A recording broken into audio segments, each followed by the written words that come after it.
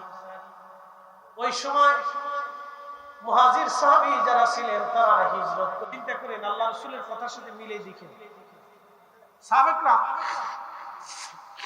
খুব চিন্তায় পড়ে গেলেন, পেরেশানির মধ্যে। এত বেশি পেরেশানি পড়লেন যে চিন্তায় পড়ে গেলেন যে এত উম্মত থাকার পরও তারা কাফেরদের সামনে মাথা নত করবে, আর আমরা মুসলিম এই কয়জন কাফেরদের সামনে মাথা নত করি না। আল্লাহ নবী ডাক দিয়ে বললেন, সাহাবীরা তোমাদের থেকে বহু বহু গুণে তারা বেশি হবে, কিন্তু কাফেরদের সামনে মাথা নত করে থাকবে তারা। সাহাবায়ে কেরাম বলেন, হুজুর কি জন্য? নবীজি বলেন, সাহাবীরা রে, তোমরা যেমন দুনিয়াকে লাথি মেরে মৃত্যুকে কবুল করে নিয়েছো, মরণকে তোমরা ভয় পাও না, আমার এক জামাত উম্মত দুনিয়াতে আসবে যারা মৃত্যুকে ভয় পাবে, দুনিয়াকে ভালোবাসবে। মিলিয়ে নিবেন, খুব মিলাবে। মৃত্যুটাকে ভয় পাবে, দুনিয়াটাকে ভালোবেসে নিবে। মৃত্যুটাকে ভয় পাবে, দুনিয়াটাকে ভালোবেসে নিবে। ঠিক ওই সময় আমার উম্মতরা কাফেরদের সামনে মাথা নত করে পড়ে থাকবে। তারা সংখ্যায় বেশি হবে, কিন্তু কাফেরদেরকে তারা ভয় পাবে। সংখ্যায় তারা বেশি, কিন্তু কাফেরদেরকে ভয় পাবে। সারা পৃথিবীতে দেশ আছে, মুসলিম দেশ আছে কয়টা? 52টা না 57টা? 57টা মুসলিম দেশ আছে। 57 মুসলিম দেশের 57 জন সেনা প্রধান আছে, 57 জন রাষ্ট্রপ্রধান আছে। 57টা মুসলিম দেশে মিনিমাম হলো 1 কোটি মুসলমান সৈন্য ফৌজ আছে। 57টা মুসলিম দেশে 57টা বিমান বাহিনী আছে, বিমান বাহিনী প্রধান আছে, পুলিশ প্রধান আছে, গোয়েন্দা ডিভিশন প্রধান আছে। 57টা মুসলিম দেশের 200 কোটি মুসলমান। আজকে ইসরাইল বাইতুল আকসা দখল করে নিয়ে চলে গেল, আপনি শুনলে গা শিহরে উঠবে। বাইতুল আকসাতে কতজন মুসলমান নামাজ পড়বে ইহুদিরা নির্ধারণ করে দেয়। বাইতুল আকসা কখন আযান মানে ইমাম নামাজ পড়তে পারবে কিনা ইহুদিরা সেটা ডিরেকশন দেয়। বাইতুল আকসাতে কতজন মুসল্লি ঢুকবে, কখন আসবে বের হবে, ইহুদিরা সেটা নির্বাচন করে দেয়।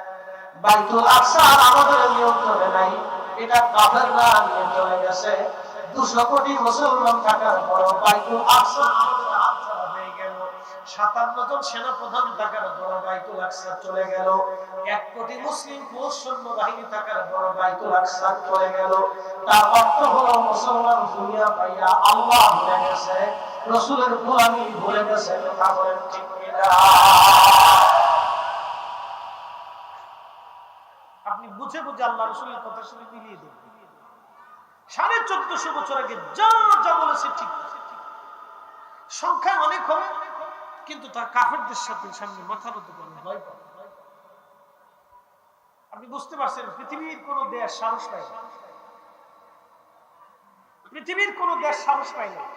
বলবেন ইরান, না সেও সাহস পায় না। সে মাঝে মধ্যে দেশের দিয়ে ক্ষেপণাস্ত্র ফুটিং মারছে, মারার পরে থেমে গেছে। শুধু হামাসের কিছু যোদ্ধারা যুদ্ধ করে টিকে আছে, বাড়িঘর শেষ হয়ে গেছে, সন্তান শহীদ হয়ে গেছে, কিচ্ছু নাই, কিন্তু তারপরে তারা যুদ্ধ করে দিচ্ছে। একসাথে বলবেন আল্লাহু আকবার। না হয় না, আরো জোরে বলেন, আরো জোরে বলেন। মুসলমান আছে কয়জন হিসাব করছে? মুসলমান আছে সৌদির বাদশা, বিরাট মুসলমান। মধ্যপ্রাচ্যের যত আমির উমরা আছে সব বিরাট বিরাট মুসলমান, না বিরাট বিরাট মুসলমান। তারা ঘন্টা মুড়ি সবসময় থাকে, ঘন্টা মাথার থেকে সরাই না। কি কথা বল না, ঘন্টা মাথার থেকে সরাই, এটা সরাই তো, এটা সাইনবোর্ড, সাইনবোর্ড, এটা কি সাইনবোর্ড, মাথার থেকে ঘন্টা বড় বয় তো এক একজনের বউ আছে 30টি, এই বেটা ডরাবে না, ডরাবে কি? আমি চিন্তা করে আমি মরে গেলে আমার বউদের অবস্থা কি? কথা ক্লিয়ার, কোনো ভেজাল টেজাল নেই। কারো বিবি আছে 25টি, কারো স্ত্রী আছে 15টা, কারো আছে 20টা, যার যত টাকা তার তত বউ, অসুবিধা নেই। এরা আবার আমাদের দেশে এসে ফতোয়া মারে মিলাদুন নবী হারাম। তোর ফতোয়ার গোষ্ঠী কি নাই? মিলাদুন নবী চলবে না দেশে, চলবে না, ভালো করে মিলাদ চলবে, ভালো করে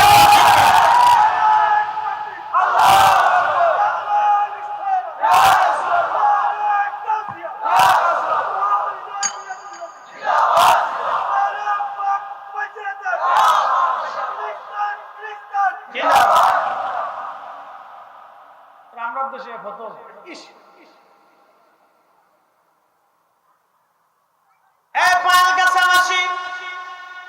বড়রা মুসলমান খুবই মনোযোগের সাথে কথাগুলি শুনবেন। সাহাবায়ে কেরাম আল্লাহকে ভয় করেছিলেন কেমনে, একটা ঘটনা আজ আপনাদেরকে শোনাই। রাসূলের সাহাবী আনসারী মুহাজির দুই দলে বিভক্ত ছিল। আল্লাহ নবী বলেন, তাবুকের যুদ্ধের ময়দানে কারা যাবা তারা চলো। 30,000 সাহাবী প্রস্তুতি নিল, তাবুকের যুদ্ধের ময়দানে যাবে। মদিনা মুনাওয়ারা থেকে প্রায় 1000 মাইল দূর। কত হাজার? কেমনে যাইতে হবে? পায়ে হেঁটে যুদ্ধের জন্য।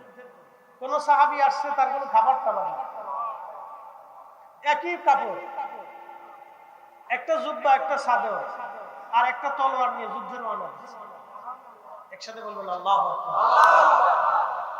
জীবনের জন্য না শাহাদাতের জন্য? শাহাদাতের জন্য। তারা আল্লাহকে ভয় করে, দুনিয়াকে ভালোবাসতো না, মৃত্যুকে পছন্দ করে।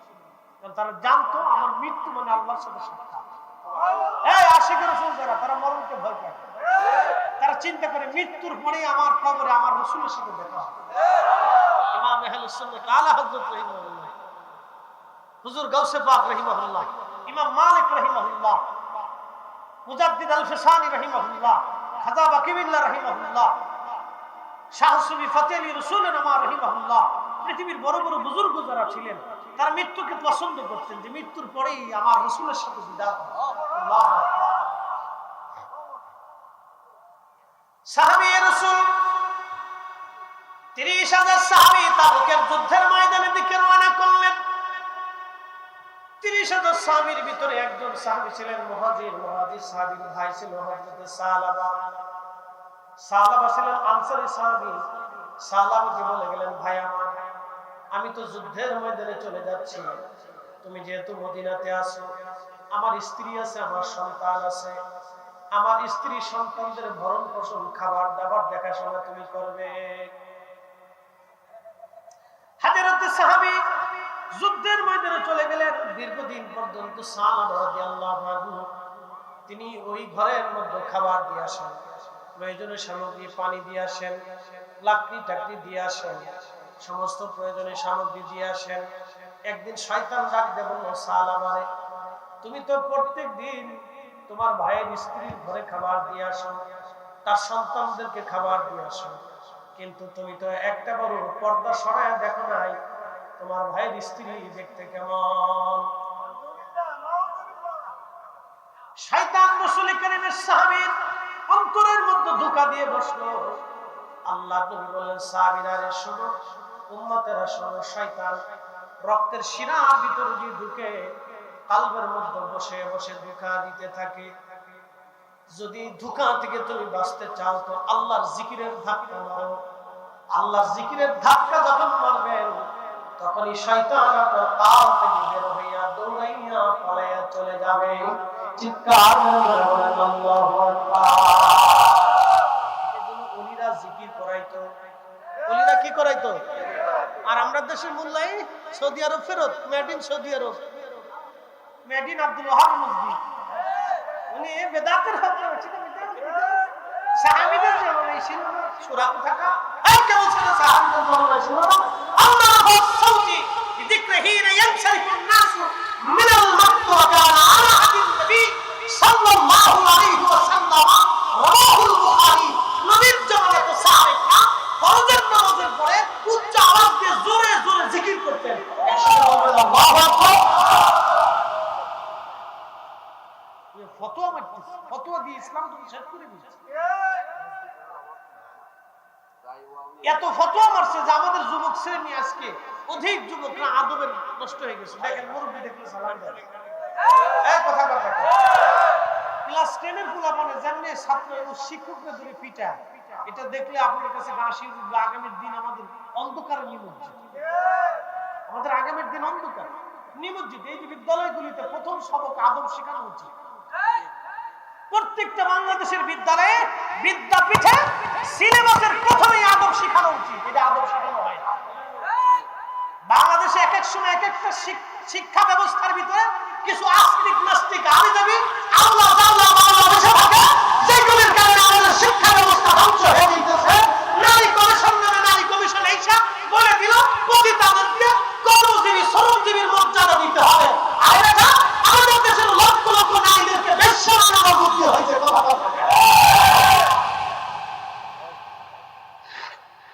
আমরা উচিত কথা বললে বলবো হুজুরে ভালো না।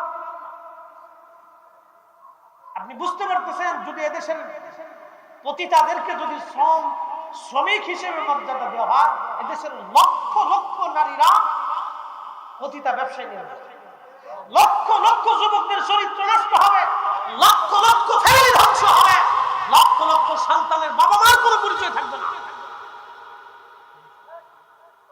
এটা কখনোই হতে দেওয়া যাবে না, এটা কখনোই হতে দেওয়া যাবে না।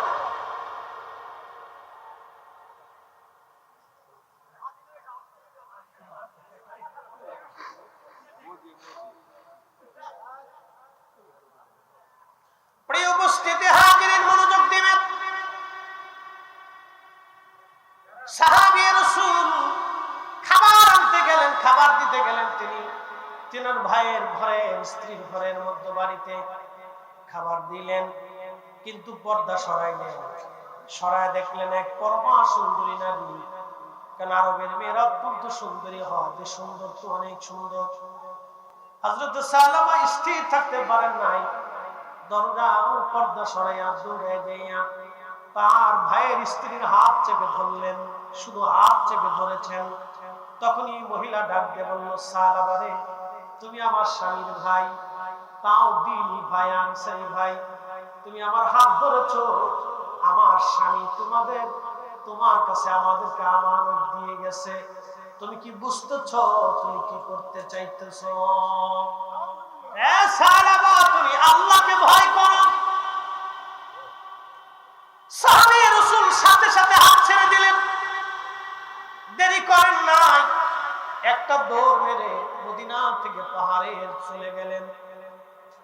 পাহাড়ে যাইয়া খাওয়া দাওয়া বাদ দিয়ে সিজদার মধ্যে পড়ে কাঁদে, আল্লাহ আমি ভুল করে ফেলছি, আল্লাহ আল্লাহ আমি ভুল করে ফেলছি। এ পয়েলগাছাবাসী, ওয়াজ যত দূরে যায়, এখানে বহু মুসলমান আজ এশার নামাজ পড়ে নাই, বহু মুসলমান মাগরিব পড়ে নাই। মাগরিবের নামাজের সিজদা দেওয়াটা ছিল আল্লাহর হুকুম। বহু মুসলমান আসরের নামাজ পড়ে নাই। মন খারাপ করবেন না, আমি কষ্ট দেওয়ার জন্য বলতেছি না। আপনি ফিরে আসেন, ইলা রাব্বিকি রাদিয়াতাম মারদিয়া, আল্লাহর সন্তুষ্টির দিকে ফিরে আসেন। আপনি আল্লাহর সন্তুষ্টির দিকে আপনি ফিরে আসেন, আল্লাহর সন্তুষ্টির দিকে আপনি ফিরে আসেন।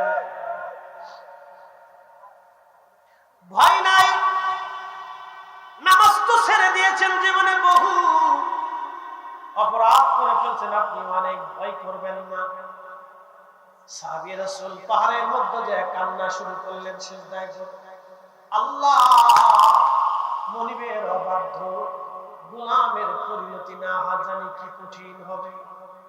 মনিবের অবাধ্য গোলামের, বুঝেন নাই, মনিবের অবাধ্য গোলাম।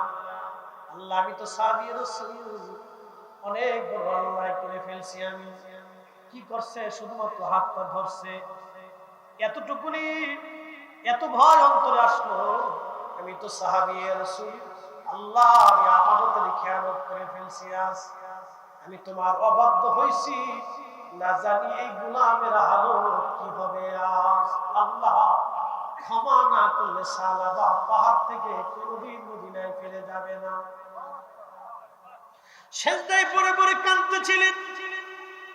হাতি কান্না। নবীজি তাবুকের যুদ্ধ থেকে ফিরে আসলেন, সাহাবীরা যার যার ঘরে চলে গেলেন।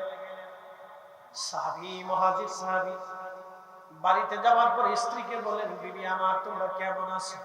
বলে আলহামদুলিল্লাহ, আল্লাহ আমাদেরকে ভালো রাখছে। বলো আমার ভাই সালাবা তোমাদের সাথে কেমন ব্যবহার করেছে? স্ত্রী বলতেছে, স্বামী গো, আপনার ভাইয়ের কাছে আমাদেরকে আমানত দিয়েছিলেন, তিনি যথোপযুক্ত হক আদায় করেছেন বটে, কিন্তু একটা ভুল করে বসছে। বলে বিবি কি ভুল?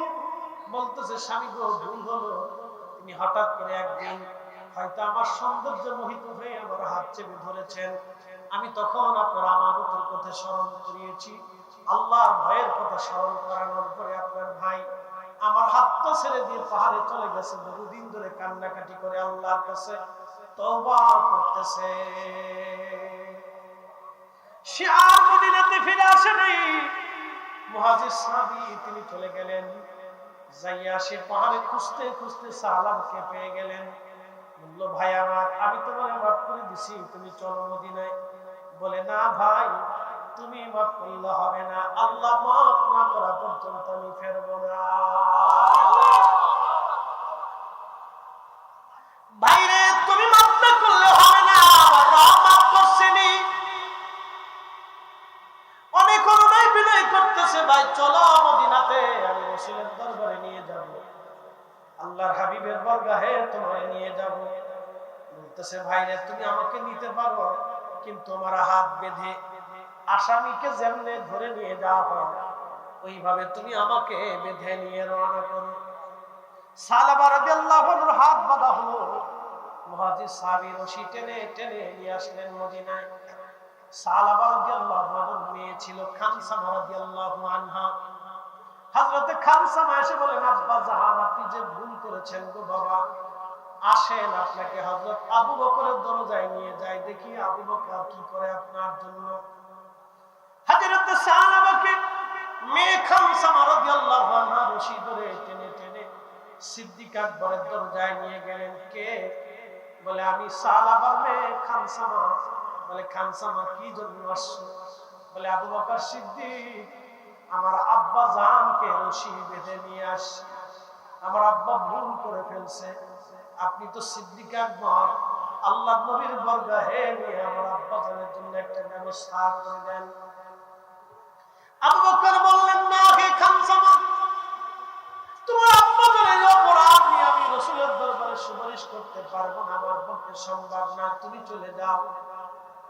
হযরতে খানসামা রশি টেনে টেনে হযরত ওমরের দরজায় নিয়ে আসে। হযরত ওমরের দরজায় নিয়ে আসার পরে বলতেছে সালাম দিয়ে, কে? বলে, আমি সালাবার মেয়ে খানসামা আসছি। সাইয়েদনা ওমর রাদিয়াল্লাহু আনহু আপনার দরজাতে আসছি, আমার আব্বাজান ভুল করে ফেলছে, এখন আপনি আল্লাহর নবীর দরগাহে নিয়ে আমার আব্বাজানের জন্য একটা ফয়সালা নিয়ে আসেন। হযরত ওমর বললেন, না না খানসামা, তুমি তোমার বাপকে নিয়ে চলে যাও, আমার দ্বারা এই সম্ভব হবে না, তোমার আব্বা বড় নাফরমানি করে ফেলছে, আমানতের খেয়ানত করে ফেলছে, আমার দ্বারা সম্ভব না। হযরতে সালাবাকে তার মেয়ে নিয়ে চলে গেল হযরতে আলী রাদিয়াল্লাহু আনহুর দরজায়। বলল, হযরতে আলী, আমি খানসামা সালাবার মেয়ে আপনার দরজায় আসছি, আমার আব্বা ভুল করে ফেলছে গো, আপনি নবীর দরজায় নিয়ে আমার আব্বা জানকে মাফ করে দেন। হযরত আলী বললেন, না রে খানসামা, আমার পক্ষে সম্ভব না, তুমি অন্য কোথাও চলে যাও।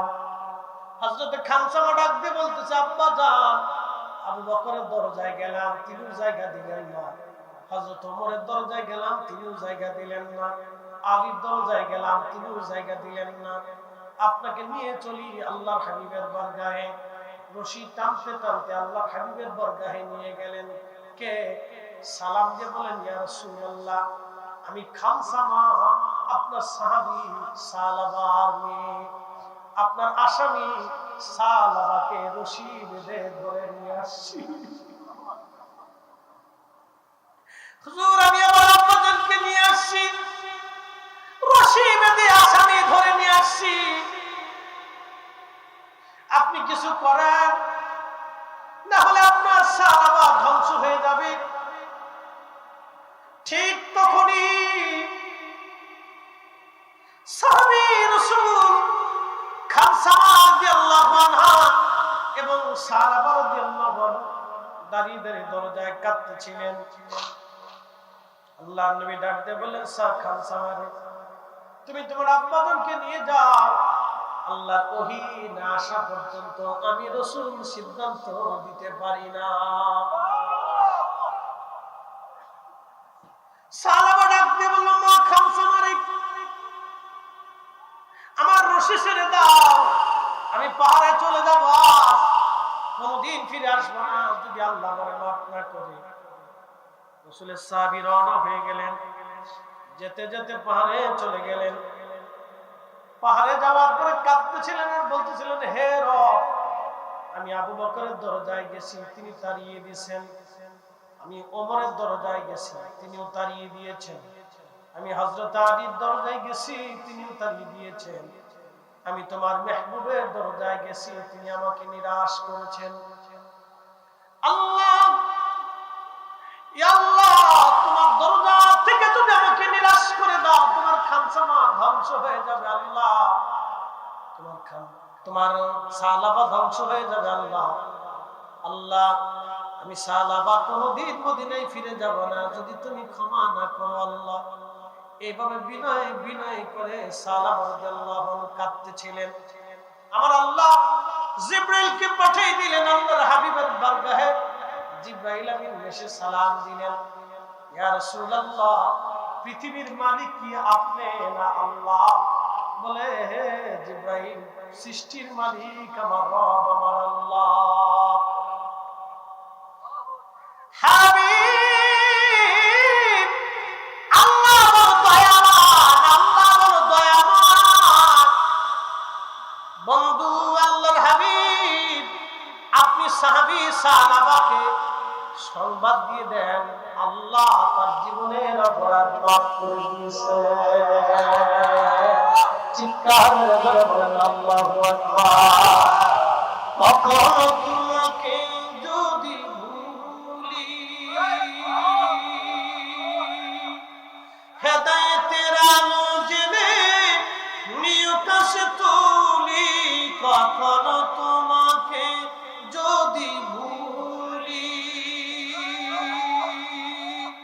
হেদায়েতের আলো জেনে নিয়ে কাছে তুলি। ঠাই দিও প্রিয়তম গো, ঠাই দিও প্রিয়তম ওগো মহিয়ান। তুমি রহমান, তুমি মেহেরবান। অন্ধ গাহে না শুধু তোমার গুণগান, অন্ধ গাহে না শুধু তোমার গুণগান। বুঝেও বুঝে না তবু শান। তুমি রহমান, তুমি মেহেরবান। আল্লাহুম্মা সাল্লি আলা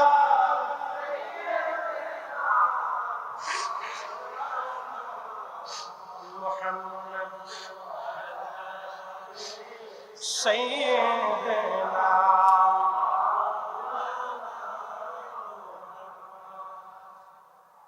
হযরত সালাবার ব্যাপারে নবীজি ডাক দিলেন, সাহাবীরা, সালাবার আল্লাহ মাফ করে দিয়েছে, তোমরা কে কে আমার সালাবাকে পাহাড় থেকে আনতে যাবে বলো। হযরত আবু বকর, হযরতে ওমর, হযরতে সালমান ফারসি, হযরত আলী রিদওয়ানুল্লাহি তাআলা আলাইহিম আজমাইন, এই চারজন মহান সাহাবী দাঁড়িয়ে গেলেন। আল্লাহর নবী বললেন, আবু বকর, ওমর, তোমরা দুইজনে বসো। সালমান ফারসি এবং আলী রাদিয়াল্লাহু আনহুম, তোমরা দুইজনে চলে যাও, আমার সাহাবাকে পাহাড় থেকে খুঁজে তলাশ করে নিয়ে আসো। নবীর মহান দুইজন সাহাবী খুঁজতে খুঁজতে পাহাড়ের গহ্বরে যায়, দেখলেন একটা কোনায় সালাবা সিজদায় পড়ে কাঁদতেছে, আল্লাহ ক্ষমা যদি না করো তোমার সালাবা ধ্বংস হয়ে যাবে। আল্লাহ তোমার সাহাবা ধ্বংস হয়ে যাবে ক্ষমা যদি না করো। আমার প্রিয় মুর্শিদ হুজুর কেবলা জান আট্টশির হুজুর শেষ রাত্রিবেলা তাহাজ্জুদের সময় একটা শের গাইতেন, আপনাদেরকে একটু শোনাই।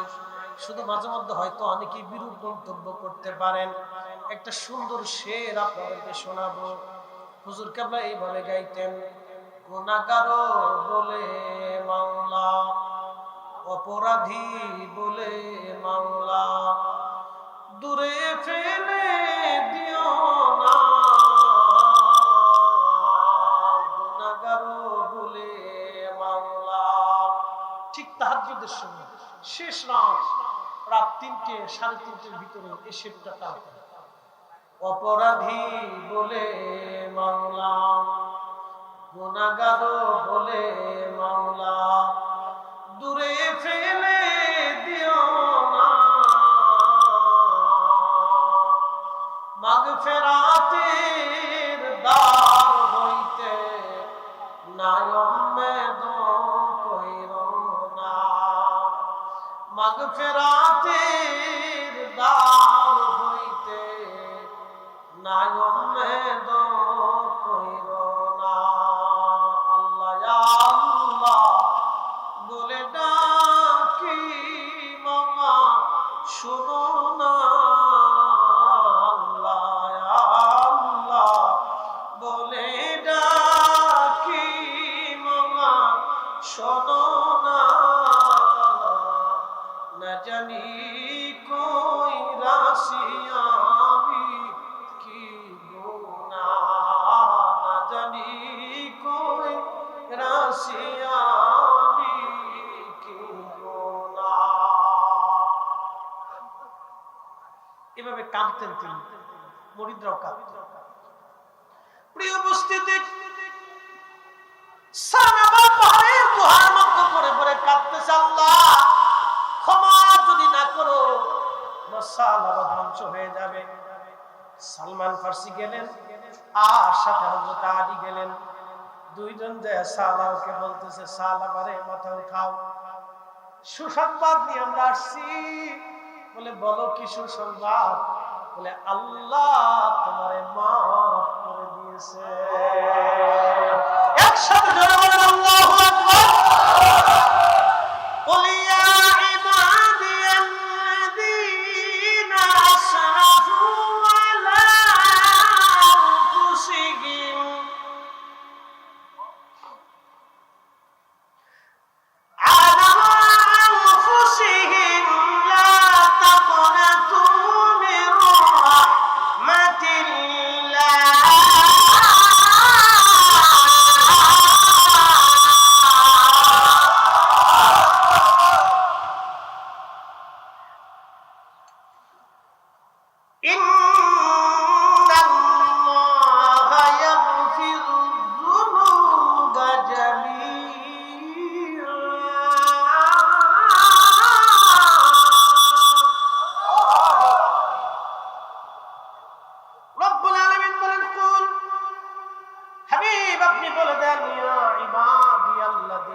তোমরা যদি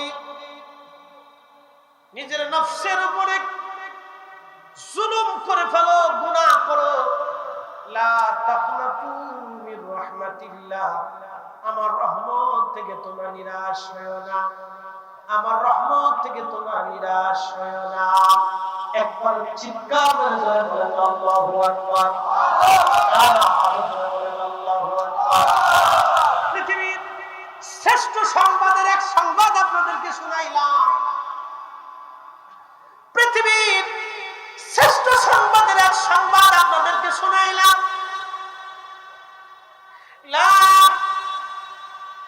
তাকনাতু মির রাহমাতিল্লাহ, গুনাহ যদি এত পরিমাণে হয়, তুমি সাত আসমান ভরে ফেলে দিয়েছো, গুনাহ যদি এত পরিমাণে হয়, পৃথিবীর সব নদী সাগর মহাসাগর পর্যন্ত ভরে ফেলছো, গুনাহ যদি এত পরিমাণে হয়, 7টা জমিন তুমি ভরে ফেলছো, লা তাকনাতু মির রাহমাতিল্লাহ, বান্দা ও বান্দা আমার রহমত থেকে তুমি নিরাশ হয়ো না, আমি নিরাশ করব না। ইন্নাল্লাহা, নিশ্চয় আমি আল্লাহ, অবশ্যই আমি আল্লাহ, ইয়াগফিরুয যুনুবা জামিআ, তোমাদের জীবনের সব গুনাহগুলি আমি আল্লাহ maaf করে দেব, কিন্তু শর্ত হলো তোমাকে তওবা করে ফিরে আসতে হবে। এজন্য আল্লাহ দেখা গেলেন তাদের কবরে মাত্র 3 টুকরা কাফনের কাপড় দেয়া হলো। হাজার হাজার বিঘা সম্পত্তির মালিক যাদের ছিল তারা কবরে চলে গেলেন, মাত্র 3.5 হাত জমিন কবর তাদের জন্য বরাদ্দ হলো। আপনি পৃথিবীর মালিক যদি হন, 3.5 হাত কবর আপনার জন্য বরাদ্দ। আপনি যদি হাজার হাজার বিলিয়ন ট্রিলিয়ন কোটি কোটি টাকার মালিক হন, পৃথিবীর সমস্ত স্বর্ণ আপনার যদি মালিকানায় আসে, পৃথিবীর সমস্ত যদি গহনা এবং রূপা এবং আপনার কি বলে আর জহরত বলি হীরা মণিমুক্ত যদি আপনার অধীনে চলে আসে, মাত্র 3 টুকরা কাপড়ের কাপড় আপনার জন্য বরাদ্দ। এর বেশি 1 ইঞ্চি বেশি পাবেন না। মাত্র 3 টুকরা বরাদ্দ, 3 টুকরা বরাদ্দ কাপড়, মাত্র 3.5 হাত জমিন বরাদ্দ। আমরা এই দুইটা কথা যদি কেউ বাড়ি পর্যন্ত নিয়ে যেতে পারেন, তাহলে আজকে তওবা হবে। আল্লাহ, জীবনে কারো অর্থ মেরে খাবো না, জীবনে কারো হক মেরে খাবো না। আল্লাহ, জীবনে কারো রক্ত চুষবো না। আল্লাহ, জীবনে কারো অধিকার ক্ষুণ্ণ করবো না। জীবনে ভাইয়ের সম্পদ মারবো না। জীবনে বোনের হক নষ্ট করবো না। জীবনে কখনো মা বাবার হক নষ্ট করবো না। শুধু দুইটা কথা বাড়ি নিয়ে যান। 1 নম্বর, আপনি অনেক অর্থের, যত অর্থের মালিক হন, পৃথিবীর মালিক হলো আপনার জন্য মাত্র 3 টুকরা কাপড়ের কাপড় বরাদ্দ। সারা পৃথিবীর মালিক যদি আপনি হয়ে যান, 3.5 হাত জমিন আপনার জন্য বরাদ্দ। এর বেশি কিছুই আপনি পাবেন না। সাহাবী 2 জন সাহাবাকে নিয়ে আসলেন। তখন হযরত বেলাল রাদিয়াল্লাহু আনহু ফজরের আযান দিলেন, আসসালাতু খায়রুম মিনান নাওম, ঘুম থেকে নামাজ ভালো। সমস্ত সাহাবী মসজিদ ভরা, একেবারে জায়গা নাই। হযরত সালাবা রাদিয়াল্লাহু আনহু সবার পিছনের কাতারে এসে দাঁড়াইলেন। আল্লাহর নবী কোরআন তেলাওয়াত শুরু করলেন। আলহামদুলিল্লাহ, সূরা ফাতিহা পড়ার পরে নবীজি সূরা তাকাসুর শুরু করলেন। আল্লাকুমুত তাকাসুর হাত্তা যুরতুমুল মাকাবির। আল্লাকুমুত তাকাসুর হাত্তা যুরতুমুল মাকাবির।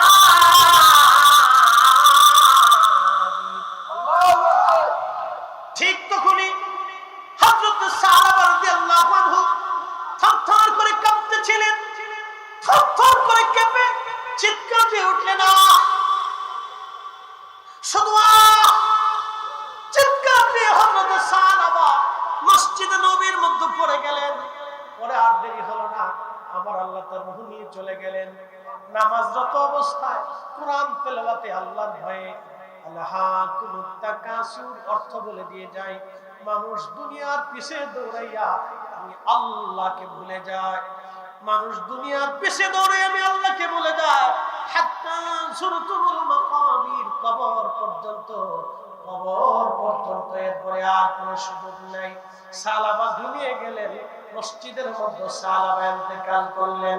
একসাথে চিৎকার করে বলেন না মারহাবা, লা ইলাহা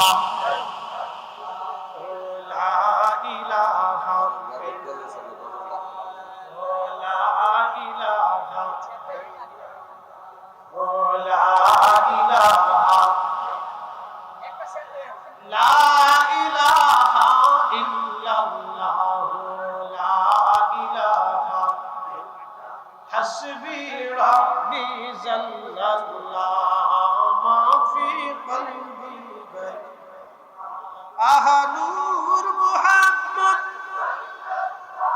ও নূর মুহাম্মদ,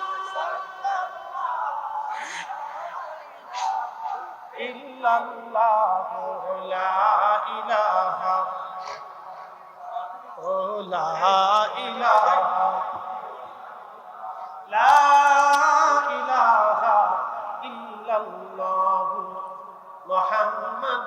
রাসূলুল্লাহ সাল্লাল্লাহু আলাইহি ওয়াসাল্লাম।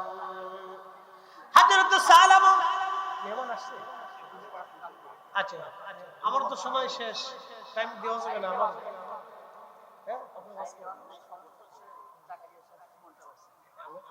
আচ্ছা এমপি সাহেব আসুক, আমার সময় তো প্রোগ্রাম আছে। না না ফাইভেন বড়রা থেকে আমি আসছে স্লোগান স্লোগান একদম স্লোগান পরিচালক কে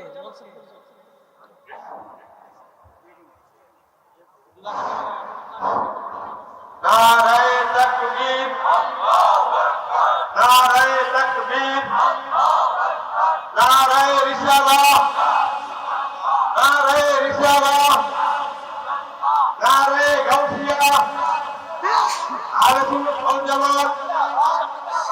এমপি সাহেবের আগমন, এমপি মহোদয়ের আগমন, সম্মানিত এলাকাবাসী,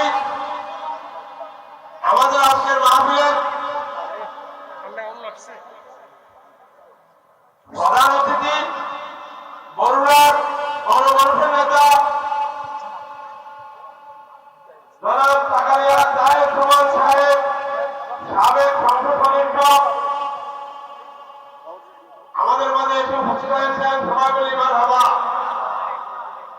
সবাই বলি মারহাবা। আমরা সবাই মারহাবা বলে আমাদের এই সংসদ সদস্য মহোদয়কে আমরা বরণ করিনি এবং আমাদের মাঝে তাশরীফ এনেছেন আজকে এই সুন্নি মহাসম্মেলনের সম্মানিত সভাপতি, আমাদের কাছকান্দ আশরাফি আলী মাদ্রাসা, আমার স্নেহভাজন অত্যন্ত প্রিয় ছাত্র অ্যাডভোকেট আলহাজ কাজী মাওলানা মোহাম্মদ আবুল হোসেন, সদস্য সচিব বাংলাদেশ জাতীয়তাবাদী ওলামা দল কেন্দ্রীয় কমিটি। মারহাবা, সবাই আমরা বলি মারহাবা। এই আজকে সভাপতি কোন মাদ্রাসা প্রোডাকশন, কাছকান্দ মাদ্রাসা প্রোডাকশন। আজকের এই মাহফিলের সভাপতি কাছকান্দ প্রোডাকশন, এই মাহফিলের সভাপতি আজকে কাছকান্দ মাদ্রাসা প্রোডাকশন। আমি মাননীয় ফারুক আমিন মহোদয়ের দৃষ্টি আকর্ষণ করছি, আজকে সময় স্বল্পতার কারণে বলতে পারি নাই। উনি আমাদেরকে যে শ্রদ্ধা করেছে বড়রা 30টা মাদ্রাসা পড়াচ্ছিলাম আমরা, উনি বলছেন যে আপনারা স্যার বলছেন আমরা কেন আমার ছাত্রী হবেন, আমি না। ওই দিন আমি বলছি তুমি আসলে বাস্তবকে শিক্ষা দেন এবং শিক্ষকদের সম্মান করেন। আলহামদুলিল্লাহ, আপনারা একথা খেয়াল রাখবেন, কাছকান্দা মাদ্রাসা ছাত্র আজকে মাদ্রাসার বার্ষিক দিবস। কাছকান্দা মাদ্রাসা ছাত্র আজকে বিভিন্ন দপ্তরে আছে। পুরাতনের কামাল্লা মাদ্রাসার বার্ষিক দিবস কাছকান্দা মাদ্রাসা ছাত্র, কাছকান্দা মাদ্রাসা দিয়ে যাওয়া সদর থানার এএসপি, কাছকান্দা মাদ্রাসা ছাত্র বগুড়া মেডিকেল কলেজের ছাত্র। বলি মারহাবা। আমি একবার মহোদয়ের দৃষ্টি আকর্ষণ করছি, উনি আজকে আমাদের সুন্নি মহাসম্মেলনে আজকে একসাথে উনি এই বৃহত্তর প্রয়াস গেছেন, অন্য কোনো কাজ আর করতে পারেন নাই, কারণ সকাল 10টা হইতে আজকে সারাদিন প্রয়াস গেছে। এই জন্য আমরা যে আমাদের নেতাকে পাইছি, এই জন্য আবার বলি মারহাবা। উনি আজকে সাগর যুদ্ধ জানতে উনি আজকে প্রয়াস গেছে বলেন একমাত্র কাজ করতে যেতে পারেন নাই। আমি যেহেতু কাজ করতে যাইতে পারেন নাই, আমাকে ফোন করেন আজকের সভাপতি আবহাওয়া আমাদের আলহামদুলিল্লাহ। আমি স্যারের সুস্বাস্থ্য কামনা করি, দীর্ঘায়ু কামনা করি। আমি এখন স্যার আমাদের মাঝে সংক্ষেপে কথা বলবেন। আলোচনা শেষ করবো, আমরা আলোচনা শুনবো, শোনার পরে তাই হিসাব আসবে, উনি স্টেজে আসলে ফরিদ ভাই মাইক ছাড়বে, ছাড়ার পরে আমরা একটু কথা বলে কারণ আমরা শুনতে আসছি, দোয়া নিতে আসছি। অবস্থা একজন রাজনীতি ব্যক্তিত্ব এই মঞ্চে শোভা যাওয়ার মতন লোক কেমন লোক দেখেন, কেমন লোক দেখেন। আমি ওইদিন বললে শুনিয়া যে মাথাটা ওনাকে প্রমাণ পাইছি ঠিকটা তোর ওপরটা উনি বলছেন আপনারা বসেন, আপনারা 50 জন শিক্ষক, আমি একা যাবো আমাদের উপর হাত পাই আমাদের বসে বড় কথা থেকে হাত পাই শিক্ষকের সম্মান শিক্ষা বান্ধব। এখন আমি অনুরোধ করবো আজকের মাহফিলে তিনি এতক্ষণ এত সুন্দর আফজাল ফজলি সাহেব আজম বিপুল আগের মন্দির, উনি আরো কিছু সময় আমাদের মাঝে চাকরির ব্যস্ততা আমি কিন্তু অনুরোধ করছি মাহফিল আপনাদের পক্ষ থেকে, হুজুর যদিও কষ্ট হয় আজকে যে কথাগুলো বলেছেন আমি আপনাদের পায়ে হাত থেকে বলবো, পায়ে হাত থেকে বলবো হুজুর কথাগুলো শুনলে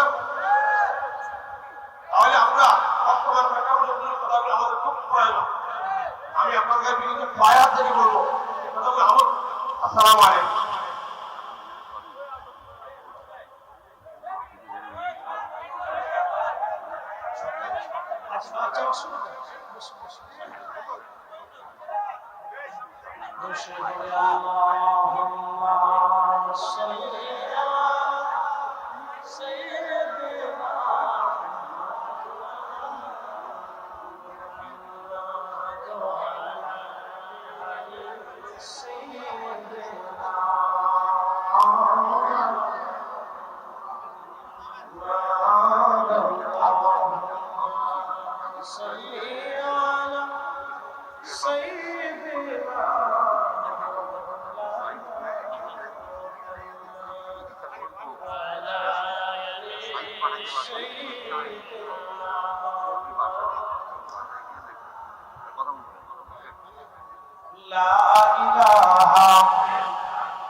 মসজিদে নববীর ভিতরে সালাবা রাদিয়াল্লাহু আনহু তিনি ইন্তেকাল করলেন।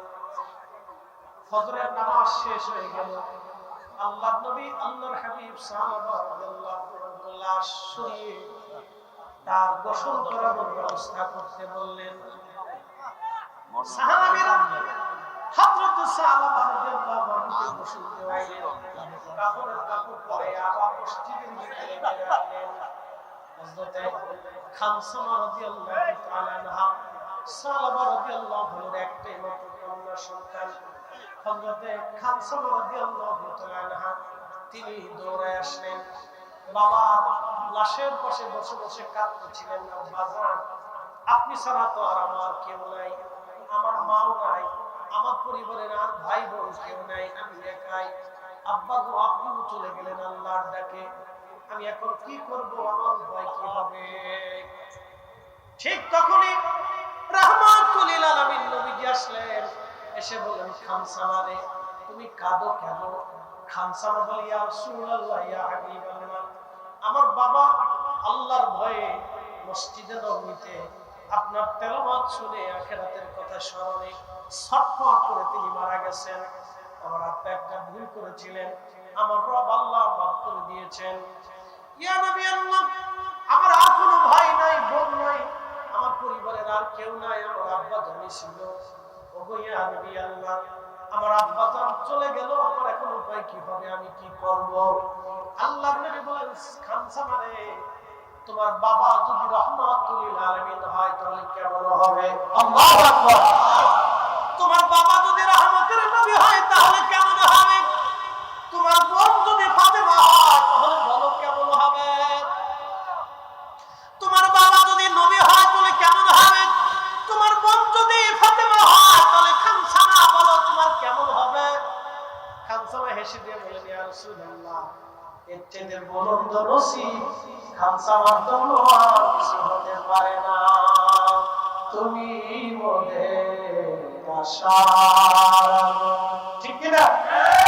তুমি মোদের আশার আলো, তাই তো তোমায় বাসি ভালো, তুমি মোদের আশার আলো, তাই তো তোমায় বাসি ভালো। হৃদয় নামের ফুলদানিতে, হৃদয় নামের ফুলদানিতে গেঁথে রেখেছি প্রেমের মালা। ইয়া রাসূলুল্লাহ, ইয়া হাবিবাল্লাহ, ইয়া রাসূলুল্লাহ, ইয়া হাবিবাল্লাহ।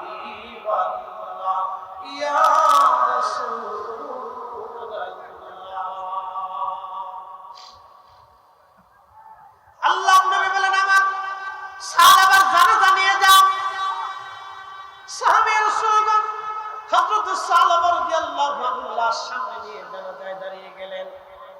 হুজুর আসতেছেন না?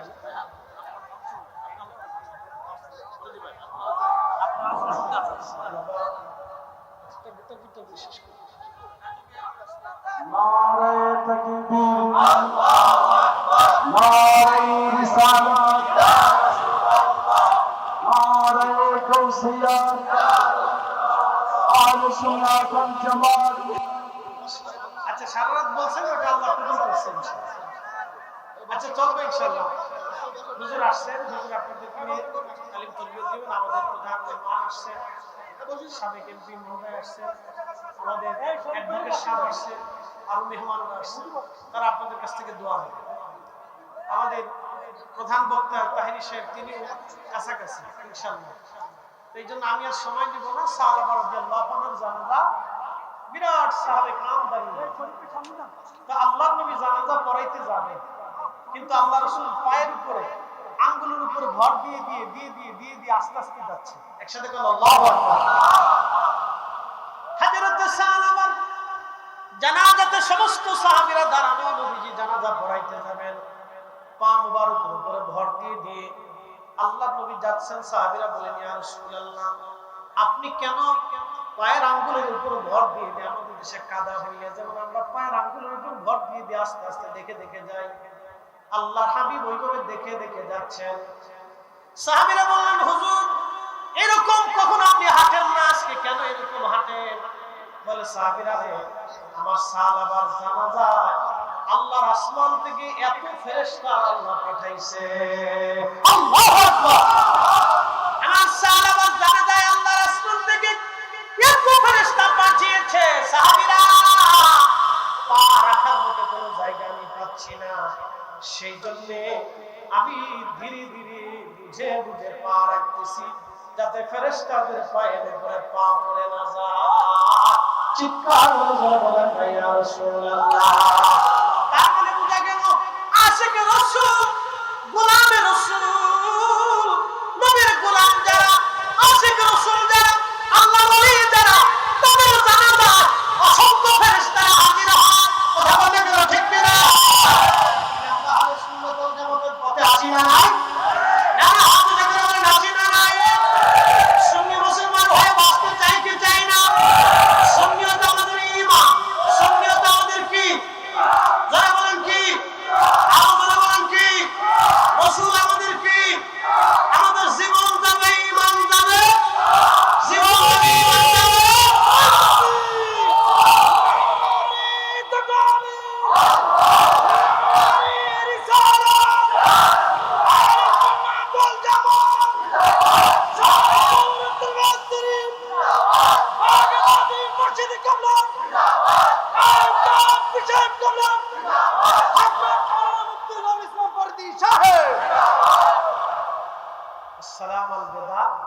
সম্মানিত ঈশা হুজুর কেবলা তিনি আসছেন, তিনি আল্লাহর একজন মকবুল ওলি। আল্লাহ ওনাকে বসিয়ে কথা বলাটা আধুনিক খেলা কামাচে নিচ্ছি। সমস্ত অলিরা আমাদের মাথার তাজ, ঠিক কিনা? সমস্ত অলিরা আমাদের কি মাথার তাজ। আজকে প্রধান জি আজকের প্রধান অতিথি যিনি, তিনিও বক্তব্য দিবেন। তিনি আপনাদের এলাকার কৃতি সন্তান, আলহামদুলিল্লাহ। শিক্ষা বর্গে আমি আশা করি ওনাকে প্রশংসা শুনছি, ভালো লাগছে। আর সাধারণত কুমিল্লার মানুষ তো এমনিতেই শিক্ষা নেয়, সারা বাংলাদেশ থেকে কুমিল্লা ভিন্ন। কুমিল্লায় ওয়াজ করেও মজা, ওয়াজ শোনেও মজা। সারা বাংলাদেশে অন্য জায়গায় এরকম ওয়াজ করলে অনেকে বুঝে না, বুঝতে চায় না। কুমিল্লার মানুষ শিক্ষিত বেশি বিদায়, তারা এগুলি পছন্দ করে, মারহাবা করে। আল্লাহ কবুল করুন। আসসালামু আলাইকুম ওয়া রাহমাতুল্লাহি তাআলা ওয়া বারাকাতুহু।